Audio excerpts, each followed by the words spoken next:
नमस्कार। भगवत गीता का जो छठा अध्याय है ध्यान योग, वो असल में हमारे अंदर की दुनिया को कंट्रोल करने, उस पर महारत हासिल करने के लिए एक टाइमलेस गाइड की तरह है। तो चलिए आज इस प्राचीन ज्ञान को आज के कॉन्टेक्स्ट में समझने की कोशिश करते हैं। देखिए, इस अध्याय की शुरुआत ही एक बहुत सीधे और गहरे सवाल से होती है। एक ऐसा सवाल जो हम सब कभी ना कभी खुद से पूछते ही हैं। और यही सवाल उस असल कश्मकश की नींव रखता है जिससे हम सब कहीं ना कहीं जूझते हैं, हमारे अपने मन के साथ हमारा रिश्ता। गीता में मन के इन दो अवस्थाओं के बीच का फर्क बिल्कुल साफ साफ बताया गया है। देखिए, एक तरफ तो है वो चंचल बिखरा हुआ मन जो हमारा सबसे बड़ा दुश्मन बन सकता है, और दूसरी तरफ है वो स्थिर फोकस्ड मन जो हमारा सबसे अच्छा दोस्त साबित हो सकता है। यहीं से, इसी पॉइंट से हमारी इस यात्रा का मकसद तय होता है। तो चलिए सबसे पहले मन की इसी दोहरी फितरत को समझते हैं जो इस पूरी प्रैक्टिस की, इस पूरे अभ्यास की नींव है। भगवत गीता का ये श्लोक कितनी पावरफुल तरीके से हमारे मन के साथ हमारे रिश्ते की सच्चाई को सामने रखता है ना? ये हमें याद दिलाता है कि मन को जीतना सिर्फ कोई स्पिरिचुअल गोल नहीं है, बल्कि एक खुशहाल जिंदगी की चाबी है। अच्छा, अब आगे बढ़ते हैं और ये समझते हैं कि एक सच्चा योगी आखिर होता कौन है। गीता इसकी परिभाषा को बाहरी कर्मकांडों से हटाकर एक अंदरूनी अवस्था पर ले आती है। तो श्री कृष्ण के हिसाब से सच्चा योगी वो नहीं है जो काम काज छोड़ देता है, नहीं, बल्कि वो है जो अपने काम के नतीजों से, उसके रिजल्ट से बिना जुड़े अपनी ड्यूटी निभाता है। मतलब ये कोई बाहरी पहचान नहीं, बल्कि मन की एक भीतरी स्थिति है। दूसरे शब्दों में कहें तो असली सवाल ये नहीं है कि कोई क्या करता है, बल्कि ये है कि वो उसे करता कैसे है। सच्चा त्याग काम छोड़ देना नहीं है, बल्कि उसके नतीजों से जो अटैचमेंट है उस भाव को छोड़ना है।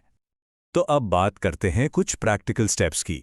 गीता इसे एक तरह की मेडिटेशन स्टार्टर किट की तरह हमारे सामने रखती है, जिसे कोई भी इस्तेमाल कर सकता है। श्री कृष्ण ध्यान के लिए बहुत ही प्रैक्टिकल इंस्ट्रक्शंस देते हैं।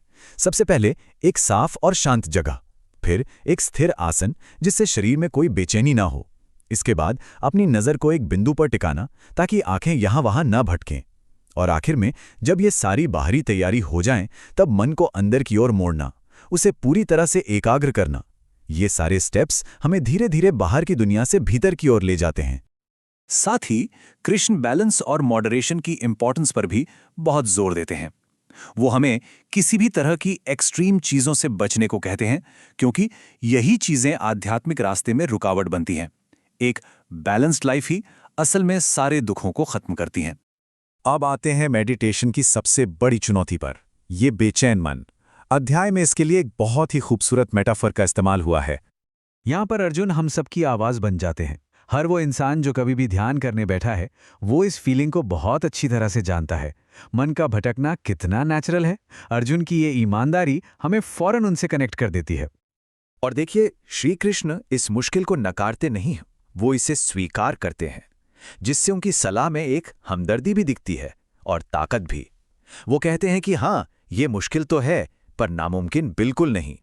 और फिर श्री कृष्ण अपना वो अचूक समाधान बताते हैं जिसमें दो हिस्से हैं, अभ्यास और वैराग्य।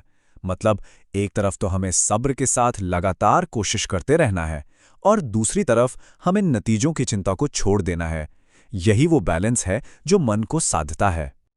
तो इस सब अभ्यास का, इस सारी मेहनत का आखिरी लक्ष्य क्या है? हम कहाँ पहुँचने की कोशिश कर रहे हैं? चलिए अब इस सफ़र की मंजिल को देखते हैं। दीपक की ये खूबसूरत मिसाल एक ऐसे मन की हालत को दिखाती है जो पूरी तरह से स्थिर, जीता हुआ है। सोचिए, एक ऐसी लौ जो ऐसी जगह रखी है जहां हवा का नामो निशान नहीं, तो वो जरा भी नहीं हिलेगी, बिल्कुल शांत और स्थिर। इस मिसाल का मतलब समझना बहुत जरूरी है। ये कोई जबरदस्ती की बनाई हुई शांति नहीं है, बल्कि एक नेचुरल सेंटर्ड शांति है। ये तब आती है जब किसी ने अपना असली केंद्र, अपना कोर पा लिया हो। और इस स्थिरता का, इस ठहराव का आखिरी नतीजा है समदृष्टि। ये एक ऐसी अवस्था है जहां मैं और तुम का फर्क ही मिट जाता है। एक योगी हर जीव में खुद को देखता है और खुद में हर जीव को। वो ये महसूस करता है कि एक ही चेतना, एक ही कॉन्शियसनेस हम सब के अंदर से इस दुनिया को देख रही है। अच्छा, पर अगर कोई इस रास्ते पर कामयाब न हो पाए तो कृष्ण एक तरह के सेफ्टी नेट का भरोसा दिलाते हैं। वो कहते हैं कि अच्छा काम करने वाले का कभी बुरा अंत नहीं होता। इस रास्ते पर की गई हर छोटी से छोटी कोशिश कीमती है और वो कभी भी बेकार नहीं जाती। तो चलिए इस गहरी फिलॉसफी को एक सरल और प्रैक्टिकल सवाल के साथ खत्म करते हैं। आज अपनी रोजमर्रा की जिंदगी में ऐसा कौन सा एक छोटा सा तरीका हो सकता है जिससे हम सब दूसरों में इस एकता को, इस वननेस को देखने की प्रैक्टिस कर सकें? इस पर विचार जरूर कीजिएगा।